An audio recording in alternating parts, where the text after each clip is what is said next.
Hola, mi nombre es Jos. Bienvenidos a El Arte de Ser. En este podcast encontrarás tu vocación a través de la experiencia de nuestros invitados. Comenzamos.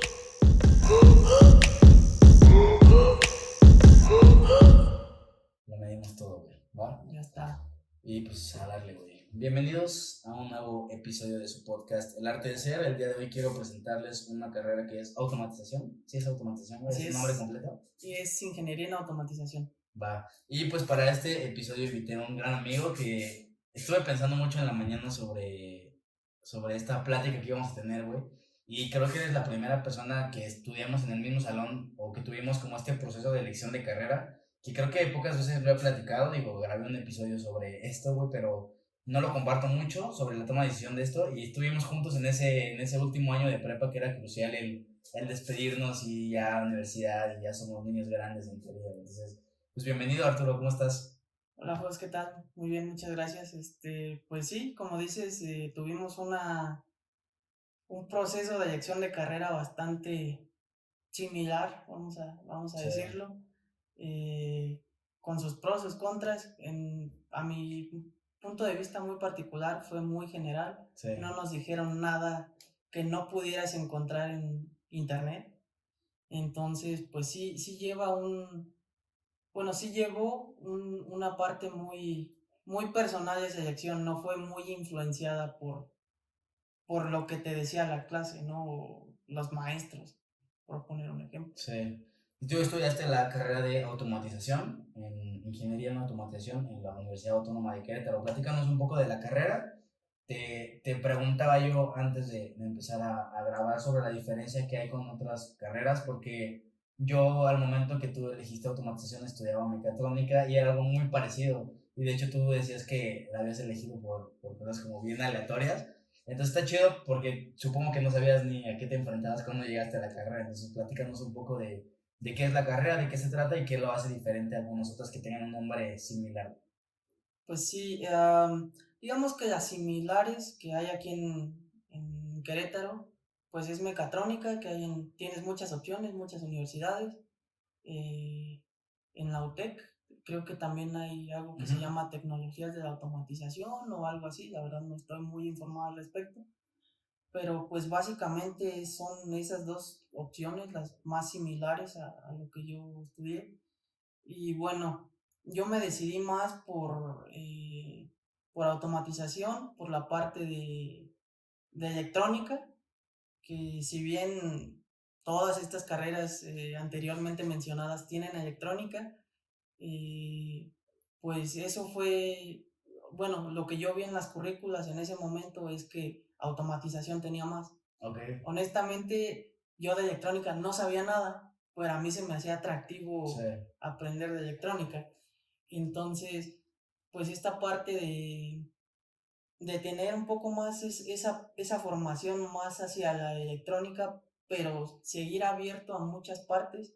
Digo, a mí cuando me dijeron automatización, lo que yo pensé, pues lo primero que se te viene a la cabeza, ¿no? Dices, no, pues robots o Uh-huh. programación, industria, etcétera, ¿no? Es como lo primero que piensa. Entonces, una vez que te metes me meto a comparar currículas, yo descubro que, por ejemplo, mecatrónica tenía una parte más mecánica de medio continuo, etc., ¿no? O sea, materias más enfocadas a la parte mecánica. Y a mí, pues en un título muy personal no me atrapó. En cambio, cuando me metí a ver la currícula de automatización, pues sí me metí y vi que automatización uno 2 3 electrónica uno 2 cosas, pues la verdad sin tanta mecánica. Honestamente no me atrapaba mucho la idea de la mecánica a mí cuando yo estaba en ese proceso. Entonces así fue como llegué a automatización y creo que esa es la parte que lo diferencia, que tienes un poco más de formación electrónica Sí. que los mecatrónicos, ¿no? Que eso es padre porque al principio, o sea, no sabes qué estudiar, güey. Y bueno, nosotros teníamos como un filtro antes de salir de la prepa, que era un año en donde dividían en 4 grupos. Y tú elegías si te ibas al área de físico-matemáticos, si te ibas al área de ciencias de la salud, era sociales o algo así, como, no, administrativo. Ajá, económico, Y la administrativo, última era como de artes, bellas ¿no? artes, algo así. Y aunque realmente no veías sobre las carreras, veías como contenido básico que ibas a llevar en la universidad, que era más como matemáticas, o sea, no era como tanto de Claro, ingeniería. Entonces, el primer problema es elegir de ese grupo todas las materias que tienes apertura porque tienes un buen, y después ya de todo eso clasificarlas y ver cuál más escoges. Yo creo que tiene mucho mérito que te metiste a los portales, bajaste las tiras de materias que al final a veces, más bien, muchas veces cambian a lo largo de los años, dependiendo, se ajustan a lo que las necesidades de la industria demanden, ¿no? Pero claro. sí tiene mucho valor eso, güey, o sea, que veas materias. Yo lo que hice, creo que fue ver 4 o 5 materias que me llamaron la atención y con eso dije, no, pues sí, jalo la armo, ¿sabes? Pero el tener esa apertura de decir, ¿sabes qué? No quiero tanto de eso, esta la voy descartando, quiero más de esto y esto sí lo voy aceptando. No sé nada de eso, pero me gustaría aprender. Eso creo que tiene un buen de valor porque realmente a eso vas a la universidad, a aprender, ¿no? Exactamente. Sí, es algo que tú lo ves y dices, bueno, esto sí, sí me interesa, sí me llama la atención, porque si de entrada ves unas materias y dices, creo que esto no va a funcionar, pues al final de cuentas vas a gastar tiempo Sí. y vas a gastar esfuerzo en eso, ¿no? Entonces, mientras menos te cueste a ti como alumno, en el sentido de que es algo que no te gusta y aún así lo estás haciendo, pues creo que le añade valor, ¿no? Ya de entrada. Y que al final de cuentas también va a haber materias que no te van a encantar, güey. O sea, al final de cuentas vas a ver la tira y vas a decir, oye, estos 3, 4 como que no me encantan, pero bueno, o sea, las cursamos, pero son menos 3 o 4 que 20 o 30. Entonces, ese debe ser el balance que hay que hacer previamente, ¿no? En el mismo sentido de la carrera, ¿cuánto tiempo dura y cuánto tardaste tú en terminarla? Siempre hago esta pregunta porque normalmente hay un periodo permitido para cursarlo. Mucha gente no sabe que hay un periodo más extraordinario para cumplirla, que muchas veces se requiere cuando repruebas alguna materia o cuando te vas de intercambio, que utilizas ese colchón que hay extra para terminar.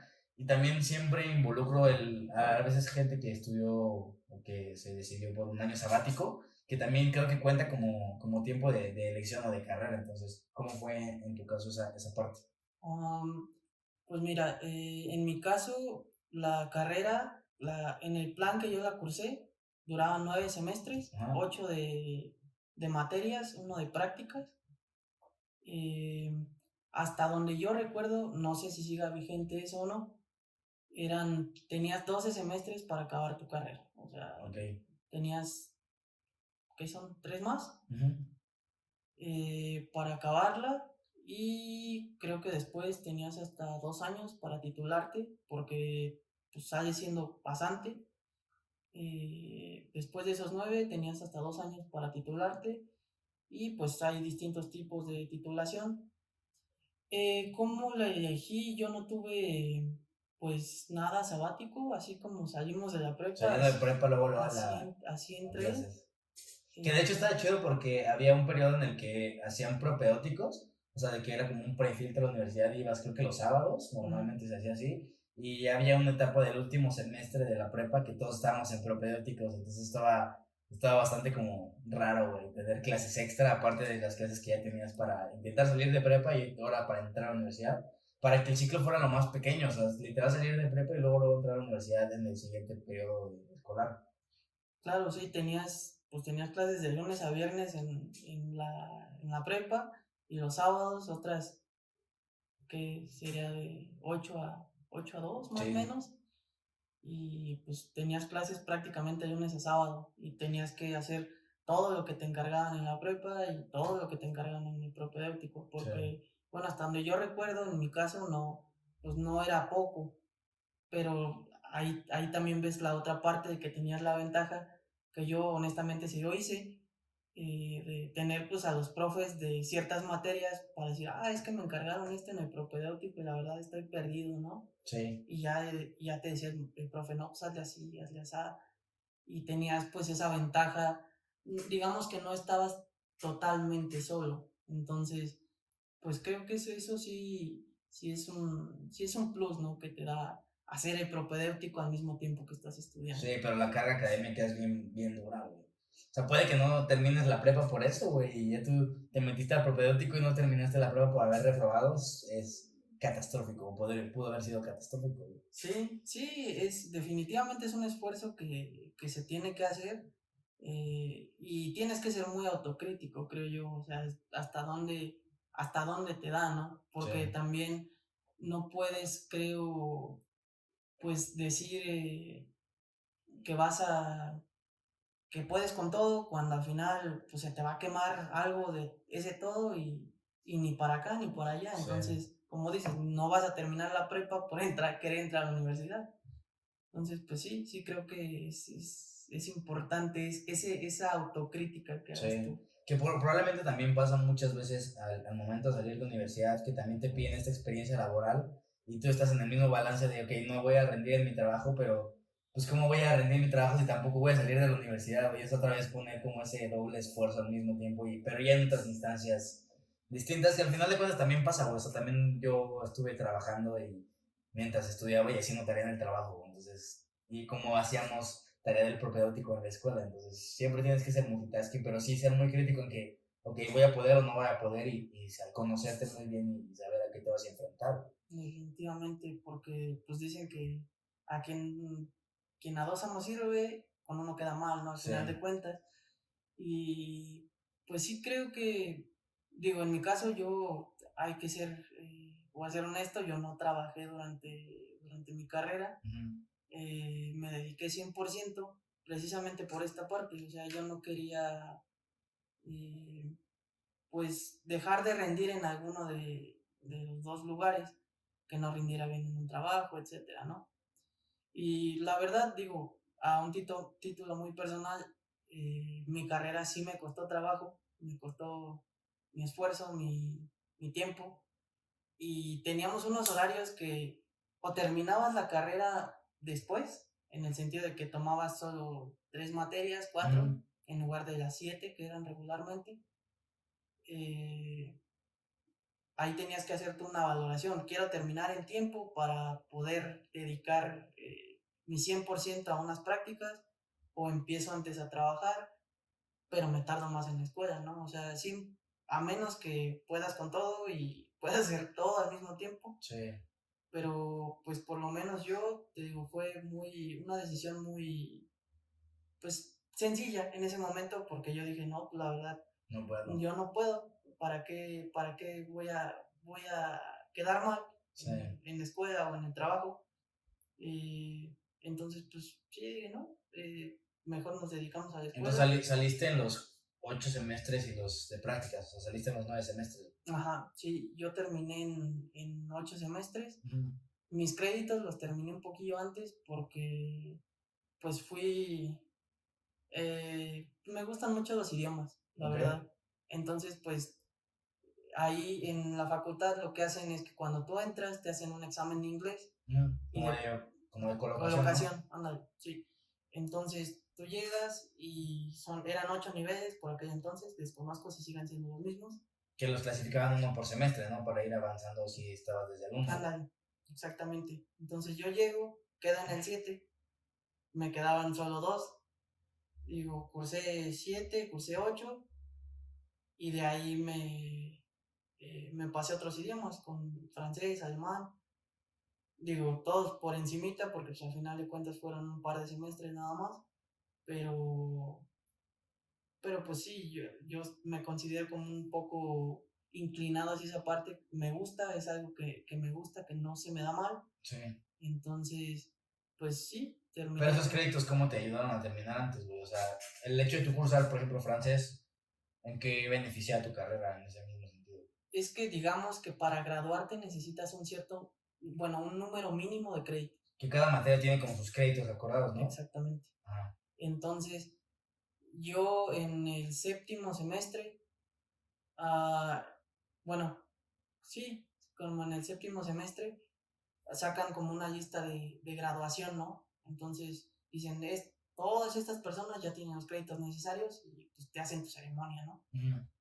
Y yo salí en una de esas, un semestre antes que mis compañeros. Pues si te faltaban materias, ¿cómo ya habías cumplido los créditos? O sea, el hecho de estar en inglés te subía, bueno, en otros idiomas te subía créditos. Ajá. Ok. Entonces, aunque no habías cursado las materias. Exactamente. O sea, podrías estar ya graduado, pero con materias que aún no pasabas, no que hubieras reprobado, sino que aún no pasabas. Ajá, sí. Okay. En el sistema, pues te aparecen automáticamente, ¿no? Según me explicaron, porque yo pues, no me gradué antes. La verdad es que no me llevaba mal con los del semestre arriba, pero pues dije, empecé con mis compañeros, termino con mis compañeros, ¿no? Sí.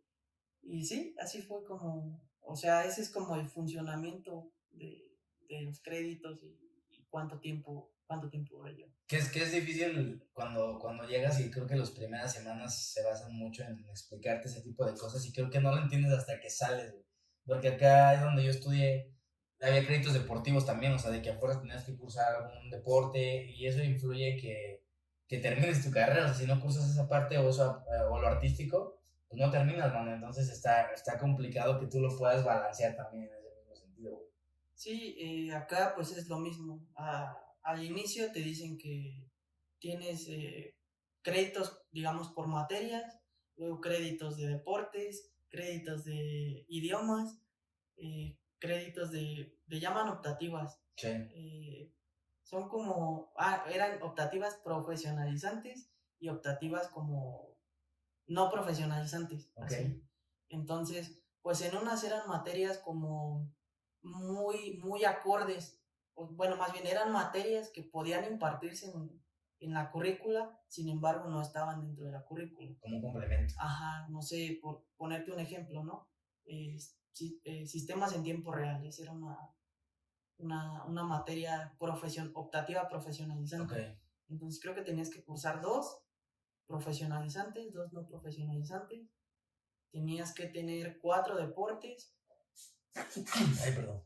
Ajá.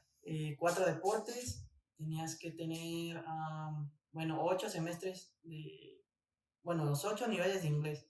Cuando yo estaba, ahorita ya hicieron 8 semestres o 10, no sé, pero de idiomas. O sea, independientemente de si tú llegaste a, a inglés 7 o inglés 8, te vas a tardar 2 semestres en inglés y te quedan 8 para aprender. O sea, por eso tienes que tomar algún otro. Exactamente. Eso está padre para eso. Porque también yo cuando entré a la uni, también creo que entré como en 6 o 7. Los acabé luego, en los últimos semestres, perdón, acá eran 4, los últimos 4, y tenía esa materia en mi horario, pero pues no tomaba clases porque ya la había cursado. O sea, ya había un desequilibrio, pero está padre que te obliguen a tomarla, o sea, porque también sirve para tu carrera profesional. Sí, y pues más o menos así es como está distribuida la carrera. Bueno, estaba porque mi plan de estudios era de 2010, yo entré en 2013. Sí. En el 2014 sacaron otro y ahorita creo que ya está el 18 y va a salir el 21, ¿no? Entonces, mi plan fue el último, que tenían 8 semestres de materias, uno de prácticas.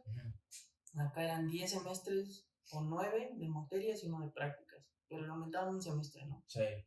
Qué perro, o sea, ya está más complicado. Creo que en el ITQ también era 9. Y yo creo que sí es importante que la gente siempre visualice el tiempo que van a durar y los periodos, porque por ejemplo hay gente que entra a cuatrimestres y no mide la carga académica que es estar en cuatrimestres, porque literal no tienes vacaciones. O sea, creo que te dan 1 o 2 semanas de vacaciones y bien te va. Y es escuela tras escuela, exámenes tras exámenes, y es complicado para la gente que no llega como a ese ritmo al full. Pues te conviene llevártela más tranquilo en un semestre, ¿no? Claro, sí. Yo creo que sí tienes que ser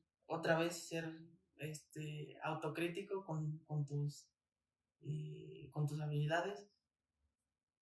En un caso muy personal, pues yo lo que hice fue, pues tienes que jugar, ¿no? Con las materias. Llegas el primer semestre, ahí es a fuerza, o sea, más bien te dan un horario y ese es tu horario, tú no tienes nada más que decir ahí. Sí. En el primer semestre. En el segundo ya empiezas a escoger tus materias y tus horarios. Sí, y que también los profes algunos puedes elegirlos. Exactamente.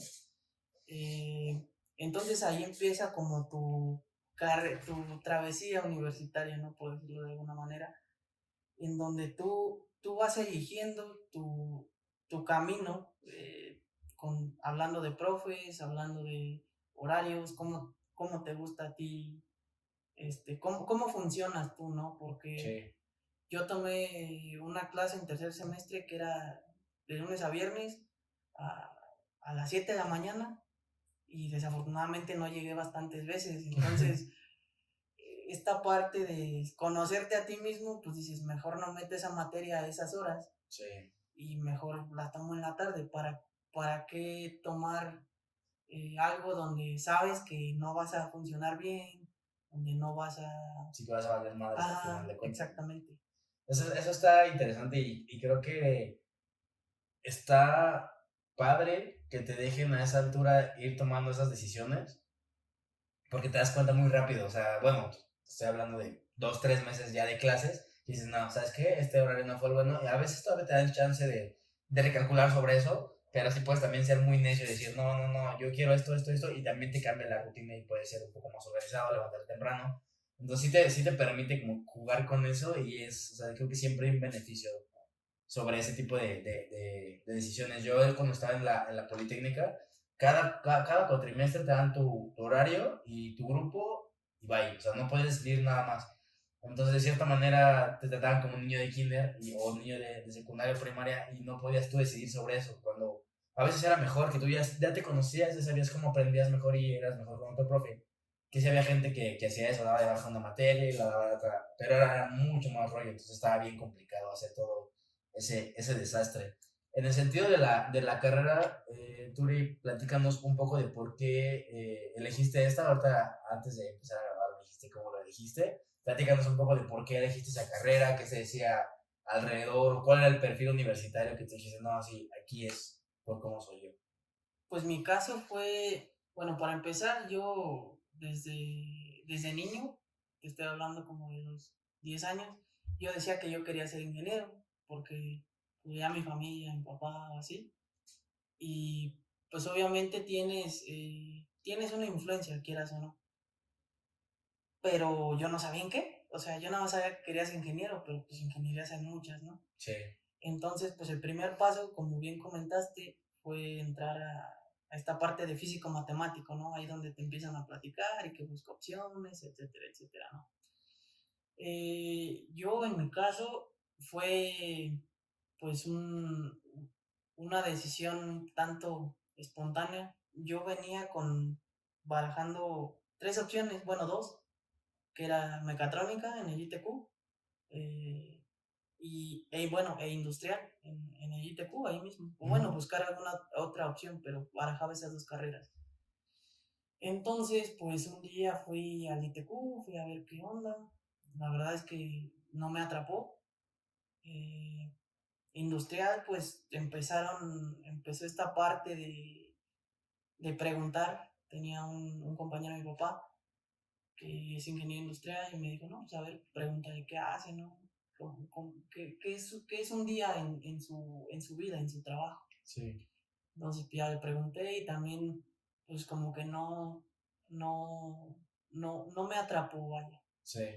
Entonces, está muy chistoso cómo pasó esto, pero estábamos en el salón, en la prepa, están los compañeros, saludos a César y Andrés. Saludos a César y Andrés.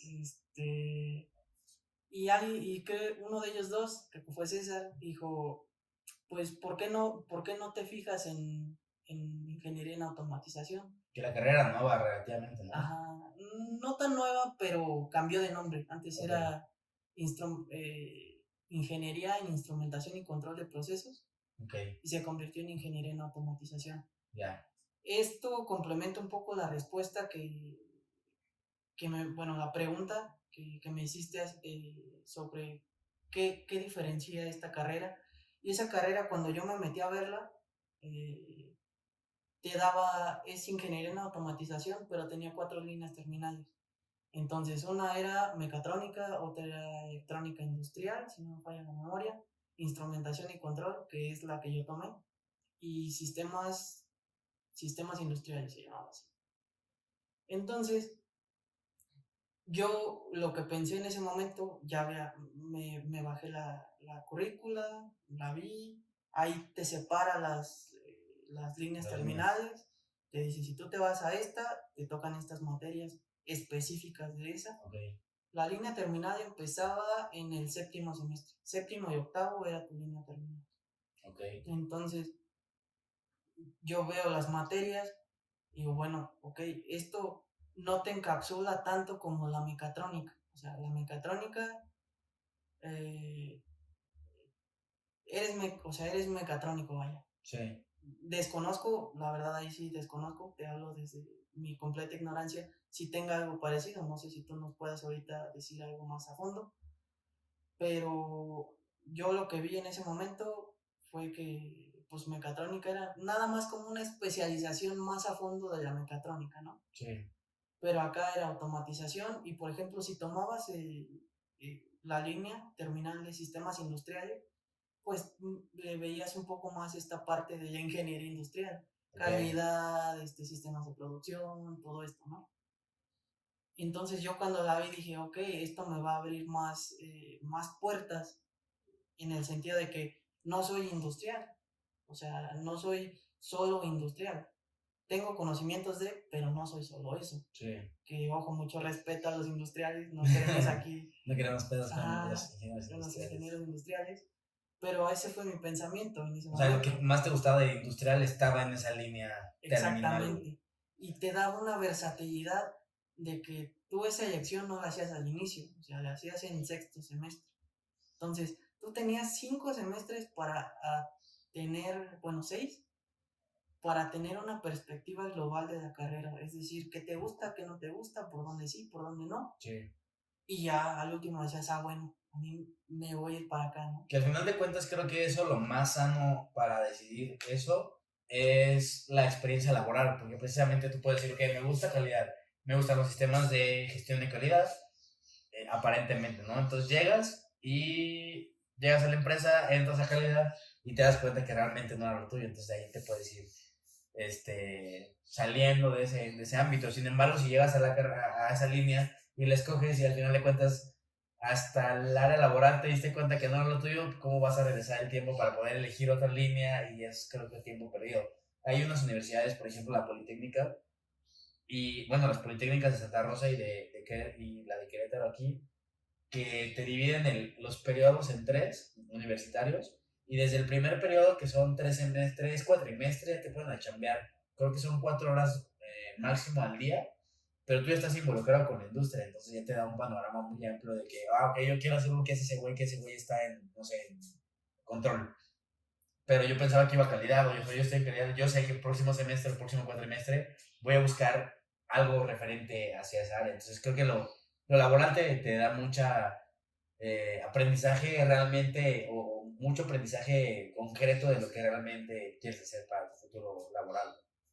Sí, definitivamente creo que es muy valiosa esa parte de estar trabajando y estudiando, porque es como dices, si algo no me gustó, pues vamos a cambiar, ¿no? Porque eso no es para mí, eso no me gustó, y todavía te da tiempo de tomar una elección. Sin embargo, pues al menos el sistema de universidad, pues sí es más académico, vamos a decirlo, Sí. ¿no? Donde ellos te dicen que lo que estás haciendo es algo muy parecido a lo que vas a hacer allá afuera, ¿no? Sí. Entonces te hacen pues te dan proyectos significativos y donde ya ves algo más real, ¿no? O sea, antes de tomar ese tipo de decisiones.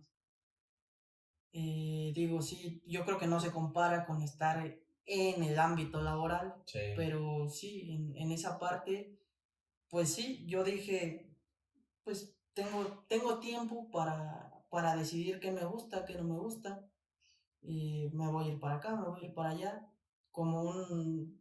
pues sí, y mi decisión al final, yo cursé la línea terminal de instrumentación y control de procesos, fue que yo vi que la programación no era lo mío y me pasé a preguntar qué estás haciendo ahí, ¿no? Sí. Entonces, yo en el tercer semestre tuve pues como un punto de quiebre, ¿no? Donde yo dije, esto de la programación no es para mí. O sea, lo sé hacer, lo puedo hacer, pero no me gusta. Sí.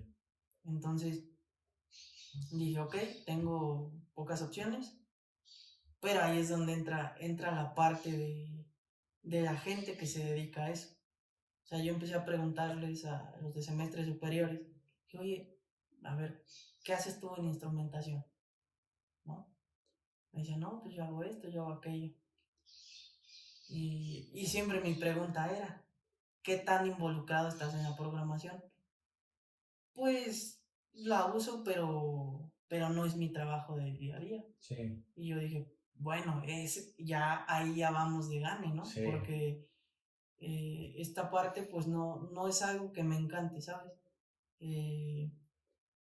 Entonces yo basándome en la información que me dieron los de semestres arriba y ya después cómo se fueron desarrollando las materias, yo tenía o sistemas industriales o instrumentación y control.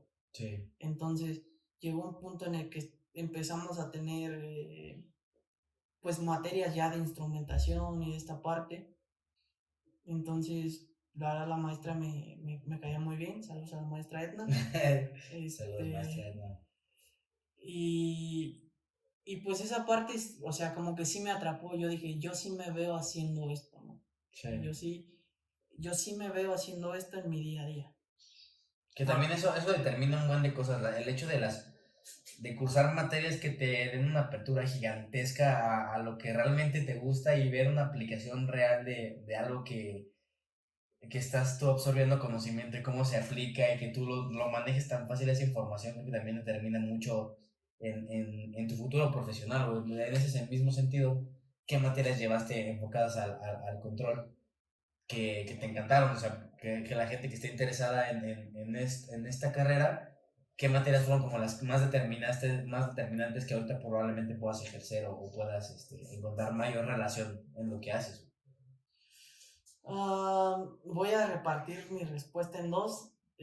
Las materias con las que yo empecé a ver que sí era algo que yo estaba, pues que algo que yo quería hacer, vaya, pues fueron, así se llaman, instrumentación 1, 2 y 3, ¿no? Okay. En la 1 empiezas como, pues con los principios de medición, algunos ejemplos de instrumentos para diferentes aplicaciones. Todo eso es como a la industria que le llaman industria de proceso, no tanto a la manufactura. Sí. Entonces, pues tienes esta parte, ¿no? De que tú ves esas materias y, no, esto está interesante, ¿no? Esto es algo que sí me llama la atención, que sí me gusta. Y así fue como, porque de plano yo también vi la otra cara de sistemas industriales y yo vi las materias y pues esto no es ¿Qué para mí. materias eran, güey? Para que la gente que pueda decir, ¿sabes qué? Si está esto, yo no empato con eso. Pues eran materias de calidad. Yo tomé una optativa de calidad antes de elegir mi línea terminal y fue algo que no me atrapó. Entonces, ponle tú que eran unas 4 materias cada semestre, al menos llevaba 2 relacionadas con calidad. Entonces, ahí es donde yo dije, bueno, yo no voy por aquí, ¿no? Sí. Ahorita vamos a ver como el plot twist de cómo terminé haciendo lo que hago, que está muy relacionada con calidad. Ok. Entonces, pues es esta parte, ¿no? Yo tuve la oportunidad de ver qué estaba haciendo, qué me gustaba, qué no me gustaba, qué materias me atraparon, cuáles no. Entonces, pues ahí es donde tomas una decisión al final de cuentas. Sí. Ahorita también me platicabas y ahorita me llegó la idea bien cañón sobre el que me platicaste que en prepa eres un alumno por encima de la media y ya en la universidad no lo eras. Quiero que nos platiques un poco sobre tu experiencia universitaria, o sea, qué cambió, qué no cambió, cómo era ahora tu rutina, porque también digo, tú no vivías como tal en la ciudad de Querétaro y ya en la universidad te viniste a vivir acá, o sea, también eso cambia tu vida totalmente, güey. ¿Cómo fue tu experiencia universitaria en ese sentido de adaptarte, las clases, saber, entrar a un salón y no saber qué compañeros iban a entrar? Platícanos cómo todas estas emociones te invadieron. Pues, como bien dices, yo no era de aquí. Bueno, no soy de aquí. No eras, pero ya eres. No era, pero ya soy. Pues sí, al inicio yo por un momento quise como seguir la dinámica que llevaba en la prepa, que era como de ir y venir, porque realmente en distancia no está muy lejos mi pueblo. Entonces yo quise hacerlo, pero llegó un punto en el que sí, o sea, los horarios ya no me daban, porque terminaba, la verdad tenía bastantes cosas que hacer y entre los camiones y eso, que ya me tocaba, este, pues eran casi 3 horas entre ida y vuelta. Sí. Entonces, pues aquí tienes que valorar bueno, yo valoré esta parte y dije, bueno, ahorita no son, estas 3 horas me hacen falta, justo complementando la respuesta. Yo, pues en la prepa, como dices tú, yo me consideraba algo por encima de la media del grupo. Y llegué y me di cuenta que ignoraba muchas cosas, ¿no? Eh, hay compañeros que vienen de los CEBETIS, de los DGETIS, Son preparatorias técnicas. exactamente. Ajá. Entonces llegas y ya saben usar un multímetro, ya saben usar un protoboard, ya saben usar, bueno, ya saben de qué están hablando los profes. Entonces, sí, nosotros, viniendo de una prepa general, pues es como de, bueno, ¿y cómo uso ese protocolo, no? Porque decían, no, pues obviamente te pendejean, porque, sí, pues porque no sabes. Entonces, y vienes a un lugar donde te encuentras de todo, o sea, de todo tipo de personas, buena onda, no tan buena onda, y ahí pues tú tienes que compensar tus habilidades. Yo siempre he dicho que lo que no tienes por defecto lo tienes que compensar con otras cosas, ¿no? Okay. Entonces, en este sentido, si no sabes usar un protoboard, tienes dos opciones: buscar cómo se usa y estudiar por tu cuenta. Bueno, tienes tres opciones: seguir sin saber usarlo hasta que te expliquen cómo, o tres, que fue pues mi caso, encontrarte con una muy buena persona o un buen grupo de amigos que entre todos sabíamos pues de todo prácticamente. O sea, había alguien que era bueno en todo. Un equipo multidisciplinario. Exactamente. Okay. Entonces había compañeros que eran muy buenos en programación, otros muy buenos en electrónica, otros muy buenos en matemáticas. Entonces creo que es muy valioso rodearte de gente que sepa lo que está haciendo, que sea bueno en lo que está haciendo. Entonces, pues, obviamente tú sabes qué carencias tienes. Sí. Y cómo las vas a compensar. Y si no, lo importante es partir de eso, güey, identificar cuáles son las carencias que tú tienes. Probablemente mucha gente no lo sepa y lo primero que tengan que hacer es decir, ok, a ver, ¿qué no me gusta tanto? ¿En qué no soy muy bueno? ¿En qué no tengo tantas buenas calificaciones? Y sobre eso irse complementando, ¿no? Exactamente. Entonces, pues, ¿qué es lo que encontré? Pues eso fue lo que encontré. Cantidad de personas diferentes que ya sabían de qué se estaban hablando. Ya los ejercicios de cosas ya un poquito más técnicas los resolvían rápido. Gente que era muy buena en matemáticas. Entonces, te digo, yo me consideraba algo arriba de la media donde estábamos, pero acá pues me fui a dar un golpe de realidad, ¿no? Que a lo mejor no era tan bueno como yo pensaba. Sí. Entonces dije, ok, pues lo tengo que compensar de alguna manera, ¿no? Entonces, pues esta parte de venirme acá fue una decisión que tomé pues casi iniciando el segundo semestre. Todavía, creo que todo el primero me lo aventé así, o tal vez casi todo. Entonces me vengo y pues vivía solo, ¿no? Entonces viene esta parte de saber discernir entre hasta dónde puedes, o bueno, hasta dónde deberías tú de aprovechar esa libertad. Porque si aprovechas pues por el lado malo de que ya no tienes hora de llegada, ya nadie te va a decir nada si llegas en un estado inconveniente, toda esta parte, pues tienes que ser muy responsable con con tu estilo de vida, ¿no? Obviamente. Sobre todo si era por lo que luchabas, güey, por llevar bien la escuela, probablemente la decisión fuera totalmente opuesta a lo que tú habías pensado. Exactamente, entonces, pues tienes que saber, yo vi desafortunadamente a muchas personas que se quedaron en el camino por X o Y, o sea, no necesariamente por su rendimiento, pero por X o Y ya no continuaron. Entonces, sí. Definitivamente sí te puedo decir que no es para cualquiera, porque pues no todos llegan, pero creo que si lo puede hacer yo, lo puede hacer cualquiera. Sí. Entonces, de hecho, eso me llama la atención y lo podría ligar con el que dicen de la carrera, porque al final de cuentas, si tú a mí me dices aquí en este episodio del podcast, sabes que la carrera es dificilísima, matemáticas al full, es alguien que lo escucha y dice, no mames, ya no puedo yo entrar en eso, ¿sabes? Entonces, ¿qué tanto se dice de la carrera? ¿Qué tantas competencias hay? ¿Qué tantas no? ¿Qué tan específico tiene que ser tu perfil para entrar a la carrera? En el hecho de que todas las ingenierías es de no, tienes que ser bueno en mate. Muchas veces yo creo que se puede desarrollar eso, pero hay gente que odia las matemáticas, entonces probablemente la ingeniería no sea para ti si odia las matemáticas, ¿no?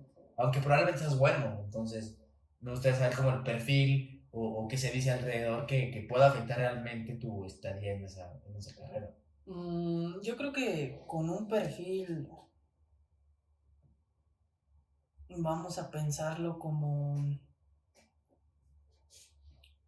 yo creo que un perfil general encaja. O sea, tienes que tener disposición o predisposición hacia las matemáticas. No necesitas ser un genio, pero sí saber que vas a tener que trabajar. Sí. Entonces, o sea, si no eres un genio, o sea, esa habilidad la vas a tener que compensar con mucho trabajo.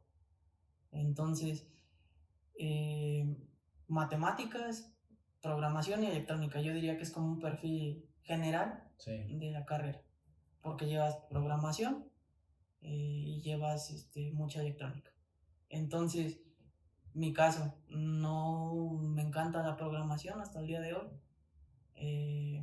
Entonces, pues todo eso que no me encanta, y por lo mismo de que no me encanta se me hace un poco tediosa, tienes que compensarlo con trabajo, porque los profes no te van a decir como que, ay, no te gusta la programación. Pásale. Ajá.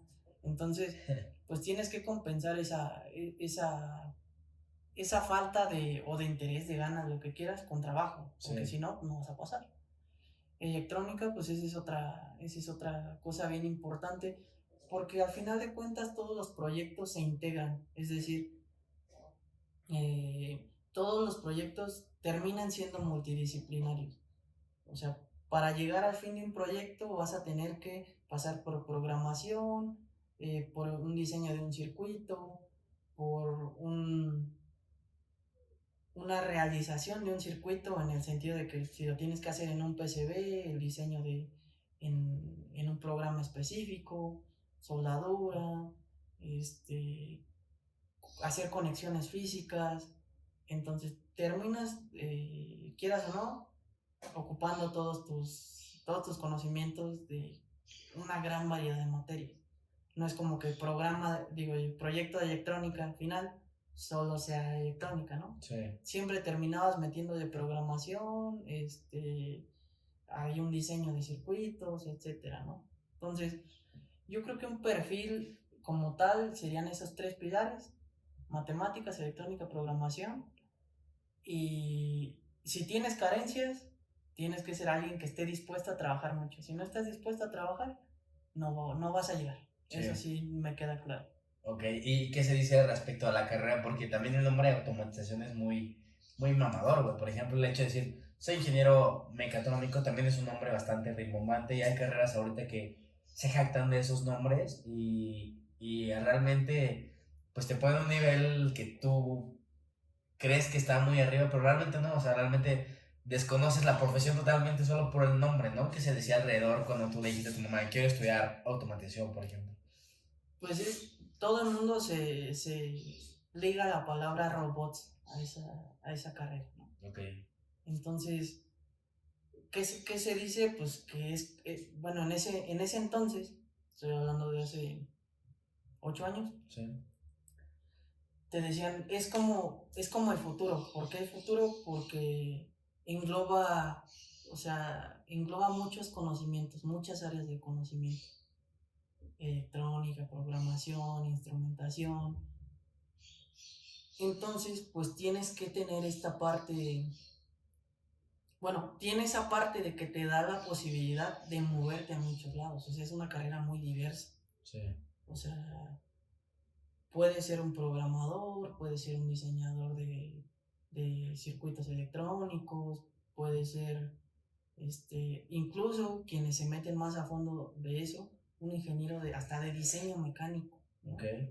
Entonces, obviamente no vas a tener los mismos conocimientos que alguien que estudió eso, pero durante la carrera pues te meten mucho diseño y simulación y lo que quieras, ¿no? En este software de SolidWorks. Sí. Entonces, pues tienes esta parte de que es una carrera muy diversa. En ese momento decían que era la carrera del futuro. Ahorita, pues ya es más algo de presente, no tan de futuro. Y pues realmente mucha gente se pregunta en realidad qué haces, pero pues se contesta con lo que te acabo de decir. Puedes hacer Sí. muchas cosas. Puedes hacer control en el sentido de programación de PLCs, porque también pues casi todas las materias de automatización, hay varias materias de automatización, se enfocan en eso, en los PLCs. Sí. Y en la hidráulica, en la neumática. Entonces, pues son este tipo de circunstancias, de materias que te dan conocimiento muy diverso y puedes entrar en muchos lugares.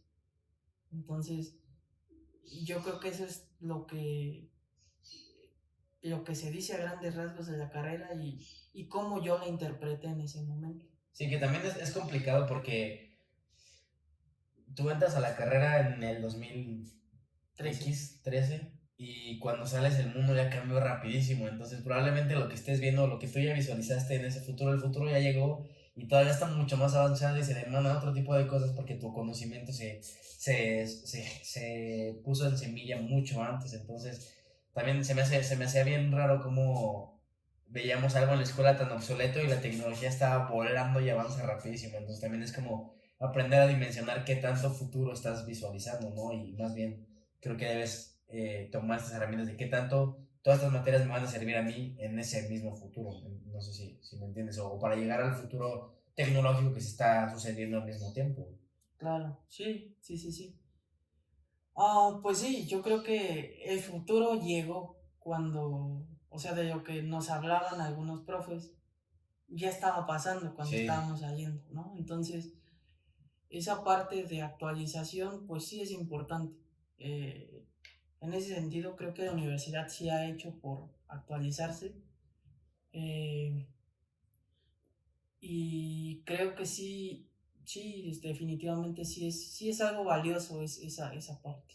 Va. Ahorita ya para ir terminando el episodio, mi Arturo, platícanos un poquito de lo que haces hoy en día, en qué trabajas, cómo es tu día a día, cómo has podido relacionar todo este conocimiento que tuviste de la prepa, que a mí me encanta decir que una carrera no define tu persona y muchas veces puedes estar ejerciendo literalmente lo que estudiaste o puedes ir complementándolo un poquito y realmente yo creo que la universidad es como llevar una herramienta más en tu mochila de habilidades que tienes y tú obviamente eliges en la que más te guste y más tomas referencias, pero pues platícanos un poco de lo que haces y cómo todo este contexto te ayudó a estar haciendo lo que haces hoy en día. Pues aquí viene como la parte interesante. La verdad es que yo no ejerzo de instrumentación. Ajá. Yo soy ingeniero de pruebas de software. Trabajo en Harman, es la empresa pues que básicamente es una casa de marcas de audio. ¿Cómo llegué ahí? Pues creo que estuve en el momento y lugar adecuado. Había una vacante, apliqué para esa vacante. ¿La vacante tenía que ver con instrumentación? No, ¿Nada? no, Okay. tenía que ver con audio.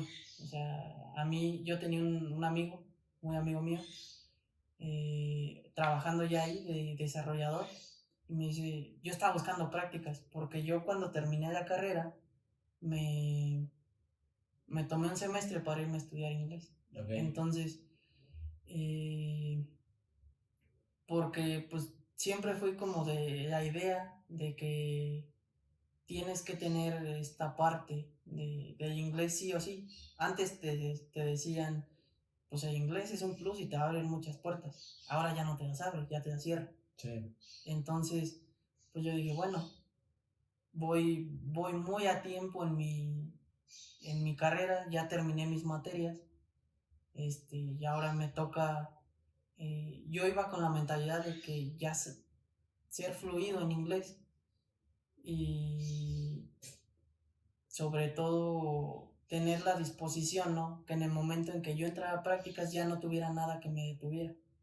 Y sí, entonces mi amigo me dice, hay una vacante en testing en esta área. Yo le pregunté, pues, ¿qué hacen? Yo le digo, no, pues, hacemos, o sea, ¿qué hacen a grandes rasgos, no? Me dice, no, pues, aquí se hacen amplificadores de audio para coches, son sistemas de audio premium. Entonces, cuando entras te dicen que son amplificadores inteligentes y sí son, es una manera de decirles a los amplificadores, porque sí tienen, están dentro de una... Clasificación. No tanto clasificación, sino están dentro de una red de comunicación, un bus de comunicación en el coche que puede ser CAN, puede ser IMOS, puede ser AVSDAN, el que gustes. Entonces, pues son inteligentes porque tienen lo que llaman diagnósticos, es decir, si falla algún otro módulo del sistema, deja de llegarle una señal, ¿no? Por poner un ejemplo muy sencillo, si falla algo, o sea, algún otro módulo, y ese módulo deja de enviarle señales al amplificador, el amplificador lo detecta y manda una alarma, ¿no? Entonces, ese tipo de cosas son las que tiene un amplificador inteligente, ¿no? Y también que se hace un procesamiento del audio y una distribución del audio por distintos canales, ¿no? Entonces yo llego ahí porque yo en la prepa, pues, le agarré un gusto a la batería. Sí. Entonces, yo dije, pues bueno, yo en algún momento de mi vida quise estudiar ingeniería en audio. Pero pues al final de cuentas por X o Y no llegué ahí, más que nada por la ubicación. Sí, que está en Ciudad de México, la Ajá, mayoría de las universidades de audio, ¿no? Exactamente, entonces yo digo, no, mejor después tal vez hagamos algo ahí, alguna especialidad, no lo sé, pero pues sí, se da esa oportunidad, la tomo, me explican cómo va a estar Bueno, yo ya había empezado a trabajar en una empresa de turbopartes. Que está por aquí, por Avenida de la Luz. Y pues no, eso era un trabajo que si bien me gustaba, no me atrapó del todo. O sea, yo decía, yo puedo hacer esto, pero tampoco es algo que me vea haciendo por mucho tiempo. Entonces, a mí me urgía, esa es la parte que yo creo que es como relevante aquí, que a mí me urgía tener, o sea, agarrar unas prácticas porque si no, no podía acabar mi carrera. Sí. O sea, yo tenía que tener mis prácticas hechas, liberadas, para decir, ok, ya soy pasante, ¿no? Y empezar a ver cómo me va a titular. Entonces, empiezo a trabajar en la empresa de turbopartes y pues digo, no, ok, esto no. Ya me sale la oportunidad de Harman. Me tuvieron ahí esperando bastante tiempo sobre una decisión. Ya cuando yo perdí la esperanza en Harman, porque fue como, pues no me hablaron y ya empecé a trabajar en la de turbopartes y dije, ni modo, necesito liberar mis prácticas y no pasa nada, ¿no? Pero en ese momento yo lo hice por eso. Entonces, pasadas 3 semanas me habla Harman y me dice, pues el puesto era de practicante también. Me dice, el puesto de practicante es tuyo, ¿qué onda? ¿Quieres o no? Y yo, no, pues sí, ni me la pensé. Sí. Nada más ahí pues le agradecí mucho a las personas de esta empresa de Turbo Partes. Y pues ya al final quedó, o sea, entré a lo que me sigo dedicando y a lo que me sigo queriendo dedicar hasta el día de hoy. Mis tareas diarias, por decirlo como de manera general, está dividido pues en desarrollo y testing, porque los amplificadores son, o sea, tienen microcontroladores, etcétera, que los programan los desarrolladores. O sea, hay una rama de empresa que es desarrollo de software, embebido, casi siempre. Por lo menos con los que yo trabajo son ellos. Entonces ellos programan, digamos que hacen toda la funcionalidad integran toda la funcionalidad del amplificador y ellos también hacen como su parte, ¿no? Entonces, todo ese funcionamiento del amplificador lo programan ellos, por decirlo a grandes rasgos, porque hay un proceso pues bastante grande detrás de eso, pero digamos que ellos nos entregan el software ya final del amplificador, ¿no? Donde teóricamente ya nada más vas a llegar, lo vas a conectar al coche y ya va a suceder toda la magia, ¿no? Entonces, pues nuestro rol como ingenieros de pruebas de software es ver que en efecto funcione como debería funcionar. Que ahí sería con la parte de calidad, porque tiene que cumplir. Ajá, las especificaciones del cliente. El cliente te va a decir, por ejemplo, yo quiero 32 steps de volumen. O sea, cuando tú le giras a tu perilla de tu coche, puedes ver de 0 a 32 o de 0 a 64 o X número, ¿no? Eso es definido por el cliente. Sí. Entonces tú tienes que ver que cuando mandas ese incremento de volumen, ese incremento de la señal de volumen, en efecto vaya subiendo cierto número de decibeles el amplificador. Sí. Entonces, nosotros pues nos encargamos de eso, de realizar todas esas pruebas para ver que las especificaciones de clientes se están cumpliendo y que pues al final de cuentas entregues tú un software de calidad en el amplificador. Y tanto es así que nosotros pues, trabajamos con el producto final. Es decir, pues hay un diseño de amplificador que es un diseño de circuitos electrónicos, y luego de ahí se va el software y nosotros también es parte de nuestro trabajo verificar como tal esa interacción software-hardware. Entonces, pues es algo que a mí me gusta, es algo que me siento identificado porque es una rama que a mí me gustaba, pero ahora hacerlo como dentro de mi trabajo, pues ya no me pesa, ¿sabes? Sí, o sea, y aparte no involucra nada de programación en teoría. O sea, sí entramos a cosas de LabVIEW, sí, pero pues no estoy haciendo código 24/7, ¿me entiendes? Entonces, esta parte de cuando hay que hacer alguna herramientilla por ahí que nos ayude, bueno, que nos facilite el trabajo, pues se hace.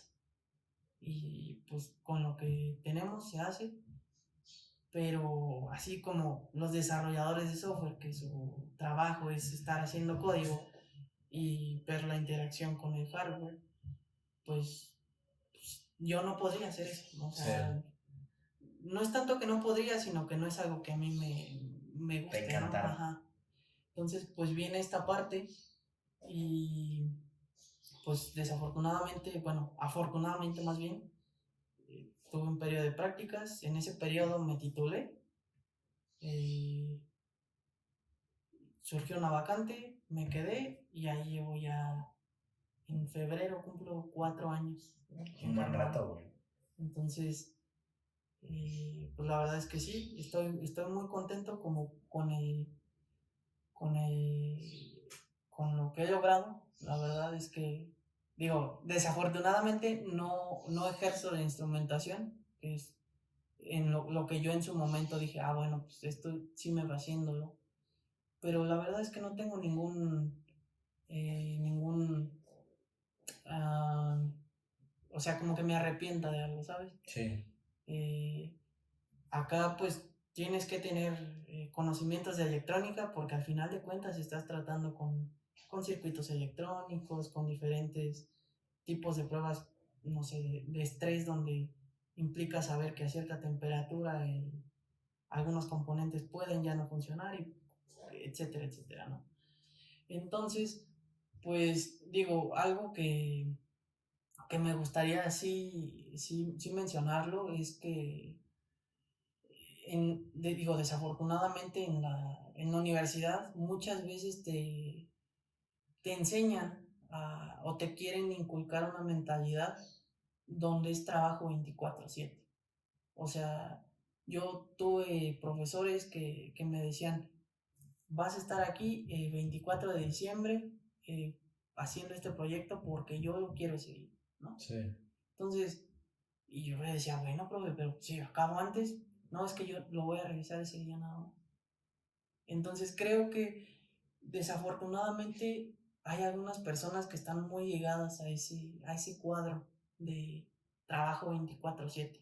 Digo, nada en contra de las personas que lo hacen, pero siento que te quieren inculcar esa idea de un trabajo 24/7 y te tienes que rifar porque si no te corren, ¿no? Sí. Entonces yo acá llego y me encuentro este trabajo flexible donde ellos me dan, yo necesito este software probado para tal fecha, tienes mucho trabajo que hacer antes, diseñar pruebas, hacer como ver que tus pruebas sean robustas, no sean robustas, eh, hacer un análisis de requisitos de cliente, requisitos internos. Entonces te dicen, tienes tanto, tú verás cómo usas tu tiempo, cómo te organizas, cuánto tiempo trabajas. Para mí hasta el día de hoy no me han dicho, tienes que estar aquí un 24 nomás porque yo quiero, Sí. ¿no? Entonces, eso es algo que a mí sí, para mí sí es... Significativo. Ajá, significativo, exactamente. Y creo que no es real lo que te están diciendo en la universidad, ¿no? Algunos profesores. Tuvimos también, sí, pues bastantes altercados, se podría decir, defendiendo eso, ¿no? Porque pues, no había razón de ser que te tuvieran ahí cuando ya estabas fuera, o sea, aquí está mi trabajo ya terminado porque estoy aquí todavía. Sí. Entonces, creo que esa parte sí es importante que la gente lo sepa, que el trabajo, obviamente hay que esforzarse, pero no es un trabajo 24/7, 365. Sí, no esclavizarte, Ajá, que no te esclavice tu trabajo realmente. exactamente, o sea, porque pues, al final de cuentas necesitas tener un equilibrio vida-trabajo donde pues, tienes que vivir, ¿no? Al final de cuentas. Y si tienes un trabajo que te demanda más tiempo y nada más llegas a dormir a tu casa, pues como que Algo no está red bien. flag. Ajá, exactamente. Entonces, yo creo que con eso esa sería mi aportación. No sé si tú tengas alguna otra pregunta. Pues respecto a eso no, pero me llama mucho la atención que también lo clasificamos mucho las carreras de ingeniería en general, muy esclavizantes o muy hacia la industria o muy de estar en plantas todo el tiempo. Y me gustaría que me platicaras de alguna manera en la que ya ves que está muy de moda esto de emprender y moverte por tu cuenta. Yo tengo un amigo que él terminó mecatrónica y tiene una empresa programando PLCs. Empezó su empresa y ahora tiene muy buenos clientes, trabaja en Estados Unidos y su empresa se dedica a automatización de proyectos. Y esa parte se me hace bien interesante, pero que no hay limitantes. O sea, me llama la atención que la gente tenga la opción. Si no eres emprendedor, no importa, pero te está la opción para hacerlo. O sea, se puede hacer por este camino o por este otro, que puede hacer la gente que tiene ese espíritu emprendedor, ¿o qué opciones tendría para la carrera de automatización? Yo creo que sería algo muy similar a lo que me dices. Sería esta parte de desarrollo e integración de proyectos donde alguien te dice, yo tengo este problema y tú le vas a dar una solución integral porque tienes esa capacidad, ¿me explico? Okay.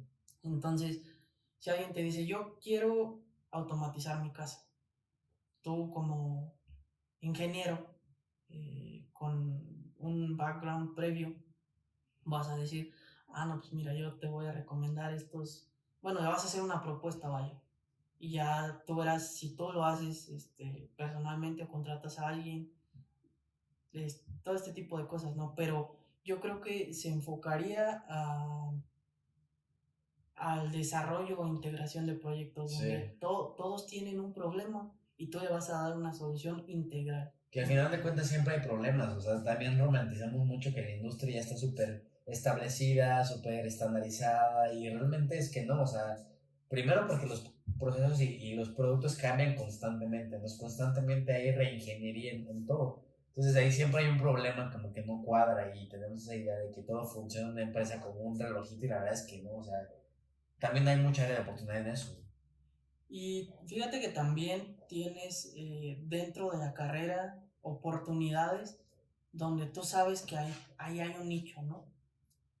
Un ejemplo, nosotros en un seminario, era una materia, así se llamaba, Seminario de Integración, nos daba el famosísimo doctor Gilberto Herrera, que era el rector en ese entonces, tenía una fama muy, muy dura, donde él decía, o me entregas algo funcionando, o mejor ni te me aparezcas por aquí. Sí. Porque él le picaba y le hacía las pruebas para que fallara. Okay. Entonces, si pasaba su aprobación, estabas fuera, ¿no? Entonces, ahí te pongo un ejemplo porque a nosotros nos puso a instalar unos paneles solares para un edificio, hacer un cálculo previo de cuánto íbamos a ahorrar, por qué íbamos a ahorrar, cuántos paneles íbamos a poner. Entonces fue un trabajo en equipo bastante grande, fueron como 120 y tantos paneles en la azotea de un edificio y de 0 a 100 fue un trabajo nuestro. Éramos como 8 personas, entonces nos tocó subir los paneles con el proveedor, subirlos nosotros, instalarlos nosotros, taladrar nosotros. Entonces de ahí tú ya tienes una oportunidad porque ya sabes hacer las cosas. Sí. O sea, ya sabes hacer una instalación de un panel solar.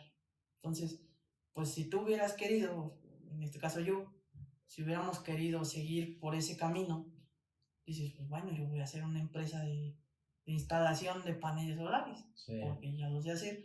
Es algo que es tendencia todavía hasta el día de hoy, que te instalen 2-3 paneles, para hacer más económico tu recibo de luz. Y la verdad es que no sé si la ley ya haya cambiado, pero pues tienes esta parte en ese momento creo que no se podía ser como totalmente sustentable. CFE no te lo permitía y por eso lo que se hacía era de que le llaman un sistema interconectado. Sí. Entonces, cuando lo que generaba y no se usaba, pues iba directo a red de CFE y CFE te hacía un descuento, ¿no? Ahora se la puedes vender, o sea, te pagan por tú darles energía. Exactamente. Entonces, yo creo que ese tipo de emprendimientos son pues los que puedes explotar, ¿no? También, si alguien es muy bueno diseñando y haciendo los circuitos impresos, los PCBs, pues no hay nada que te detenga a que a ti te pasen tu esquemático y tú se los entregas ya hecho. Sí. Entonces, a mí me dio mucha lata no diseñarlos, sino hacerlos así a manita de que la plancha. Sí, porque tienes que planchar ahí para que las líneas estén impregnadas a la tablita y al final de cuentas también tienes que hacer el testing para que realmente esté pasando. Exactamente, eso me costó. Y luego soldar los componentes en cada una de las líneas y ya los tienes que tener predibujados, o sea, para que sepas Ajá. dónde los vas a poner y armar un proceso muy Sí, artesanal. sí. Y sí, pues ahí en la universidad teníamos laboratorio donde hacían eso. O sea, tú les entregabas tus archivos, tus esquemáticos, y ellos te entregaban la pura tablita con los hoyos ya hechos para Sí. los componentes. Ya nomás llegaste los soldados, ya quedabas. Eso ya de entrada era un ahorro de trabajo. Estaba muy limitado, desgraciadamente, pero pues sí, o sea, son como esas vertientes de emprendimiento. O sea, hay gente que se dedica a programación de PLCs, a instalaciones eléctricas inclusive, eh, instalación también de paneles fotovoltaicos y diseño e integración de proyectos, ¿no? De domótica, por ejemplo. Sí, que la música también está bien de moda Ajá, y se adapta bien rápido y bien fácil. exactamente. Y yo creo que ese es como los caminos que puedes seguir, o hasta ser developer, freelance, Sí. o sea, de software, ser developer freelance y hacer, ya hay trabajo 100% remoto donde nada más, nunca conoces a tus compañeros, nada más los saludas por una cámara, pero nunca los conoces físicamente.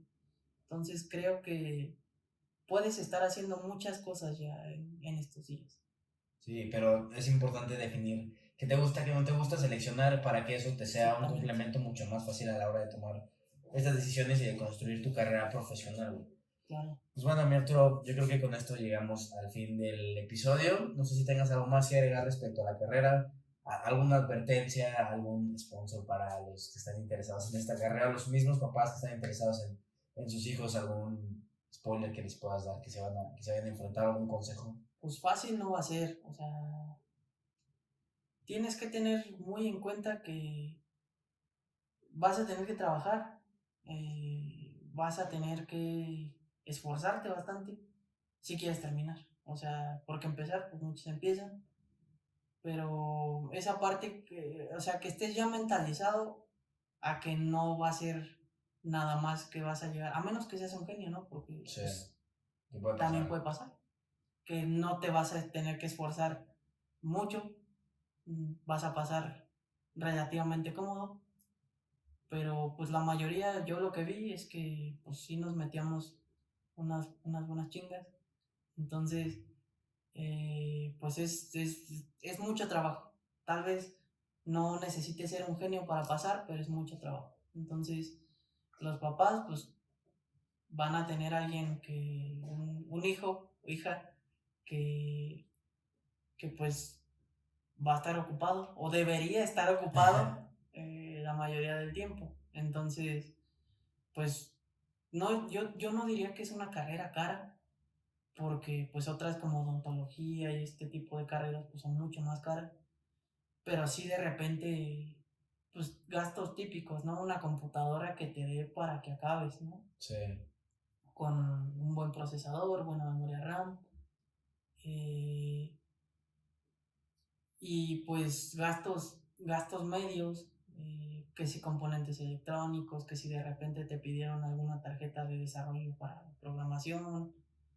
No son muchos, pero ahí están definitivamente, o sea. Y que ya hay mucho mercado para eso, incluso el mismo internet lo puedes conseguir en días, pero hay muchas tiendas ya especializadas en eso que las tienes de manera inmediata. Y opciones y baraja de opciones para distintos, entonces eso. Sí, Pero es caro a la vez. sí. ¿Cuánto te cuesta un Arduino, por ejemplo? Híjole, la verdad es que me Que agarras un en Arduino es un curva. microprocesador Ajá. en donde puedes meter un programa y te hace distintas, o bueno, te Ujú, da distintas opciones. Es un programa, lo metes y eso te ejecuta, por así decirlo. ujú. Sí, es lo que se conocería como software embebido, ¿no? Sí. Pero sí, en mis tiempos costaba como unos 500 pesos más o menos la Sí. tarjeta. Más Si aparte el quería hacer puro componente. micro, no, ya venía con uno. Ok. Pero el puro micro te andaba costando como 150 más o menos en mis tiempos. Sí. Ahorita la verdad es que desconozco, pero de repente gastos fuertes, por ejemplo, eran, no sé, una tarjeta de desarrollo para FPGAs, que es un tipo de programación. esa sí nos costó como 120 y tantos dólares. Madre. Y era, digo, afortunadamente son accesibles en la universidad y te dicen, bueno, si no lo puedes comprar, tienes esta opción, o te vamos a prestar esta, que no es la que todo el mundo va a usar, pero te la vamos a prestar y tú le vas a tener que rascar para competir con eso. Ajá. Entonces, digo, tienes la ventaja, pero pues ahí lo que, a un punto muy personal, pues lo que menos quería era pues complicármela más, ¿no? Sí.